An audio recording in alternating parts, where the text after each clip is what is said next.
Hai guys, jumpa lagi di Stema TV. Tentu saja di program rutin Jumat yang akan membawakan informasi-informasi menarik seputar ilmu pengetahuan, seni budaya, hiburan dan olahraga yang dikemas dalam Stema Fact.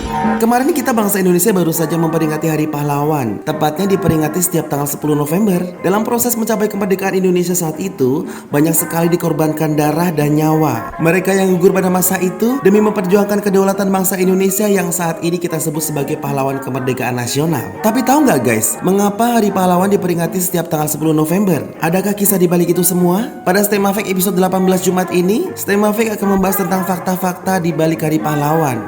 Wah, apa saja ya? Namun sebelum masuk ke pembahasan, jangan lupa untuk selalu like, share, dan komen di video-video Stema TV ya. Serta jangan lupa untuk subscribe agar kalian tidak pernah ketinggalan tayangan-tayangan kami. Oke, langsung saja. Mari jelajahi isi dunia bersama Stema Fact. Sejarah Hari Pahlawan yang diperingati setiap tanggal 10 November memiliki fakta-fakta yang menarik. Hari Pahlawan Nasional yang ditetapkan oleh Presiden Soekarno lewat keputusan Presiden nomor 316 tahun 1959 tentang Hari-Hari Nasional. Mulanya peringatan ini dilakukan untuk menghormati para pahlawan yang gugur di medan pertempuran pada 10 November 1945 di Surabaya. Dalam pertempuran itu, arek-arek Surabaya berperang melawan pasukan Nika dan Sekutu yang dilengkapi dengan persenjataan lengkap sehingga banyak menelan korban jiwa, terutama dari kalangan rakyat biasa. Setahun usai pertempuran itu, Soekarno menetapkan tanggal 10 November sebagai Hari Pahlawan. Gelar pahlawan yang disemakan bukan hanya untuk mereka yang gugur dalam balutan seragam prajurit saja, tetapi juga bagi seluruh warga yang menjadi korban serangan Inggris dalam peristiwa heroik itu. Lantas, apa saja fakta-fakta sejarah Hari Pahlawan itu?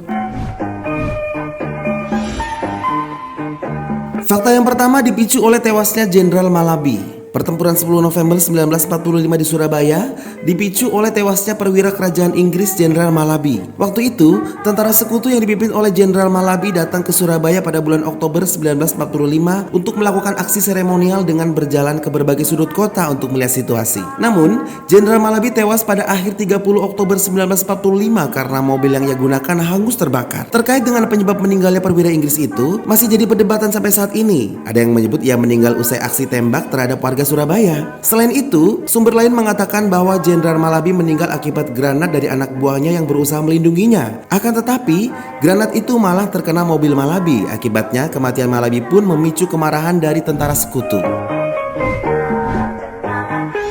Kemudian fakta yang kedua adalah serangan darat, laut, dan udara. Pada 10 November 1945 pukul 6 pagi, Inggris menggempur kota Surabaya dari berbagai penjuru. Untuk menghancurkan Surabaya, Inggris mengerahkan segenap daya dan upayanya dari darat, laut, dan udara. Serangan pertama ini menimbulkan korban yang sangat besar, terutama dari kalangan rakyat biasa. Warga dari berbagai lapisan masyarakat langsung merespon. Tokoh-tokoh masyarakat yang bukan berasal dari kalangan militer, salah satunya Kiai Haji Hasyim Asy'ari, menggelorakan perlawanan rakyat untuk menghadapi kekejaman Inggris. Para pemuda, pedagang, petani, santri, serta berbagai kalangan lainnya menyatukan nyali demi mempertahankan kemerdekaan bangsa. Kemudian fakta yang ketiga yaitu melibatkan lebih banyak masyarakat umum daripada militer. Dalam perang Surabaya itu, sebagaimana menurut penelitian Lorenzo Yowerisa yang dibukukan dalam 65 tahun kepahlawanan Surabaya, setidaknya melibatkan 20.000 tentara dari Indonesia. Sementara unsur warga sipil yang terlibat mencapai 100.000 orang. Haryo Kecik, perwira TNI sekaligus pelaku sejarah dalam pertempuran 10 November 1945, bahkan menyatakan bahwa peristiwa itu merupakan perang antara rakyat Surabaya dengan militer Inggris. Sebagaimana tertuang dalam buku pemikiran militer 5, Gerak Maju Jalur Pemikiran Abad 21 Homo Sapiens Modern, kembali ke benua Afrika tahun 2009, Haryo Kecik menulis, rakyat kampung-kampung Surabaya telah mengorbankan 20.000 jiwa penduduknya dan Inggris kehilangan serdadunya dalam pertempuran dengan senjata modern pada waktu itu.